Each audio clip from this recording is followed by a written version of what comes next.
একটা দিন 500 টাকা ধার চাইছিল,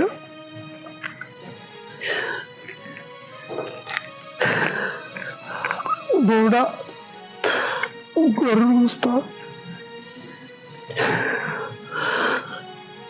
500 টাকা তোকে দামের বড় হয়ে গেল।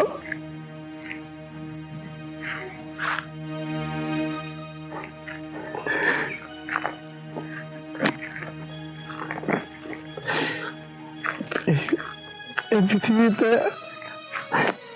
গরিব মানুষের মনে হয় ঈদের কোনো খুশি নাই।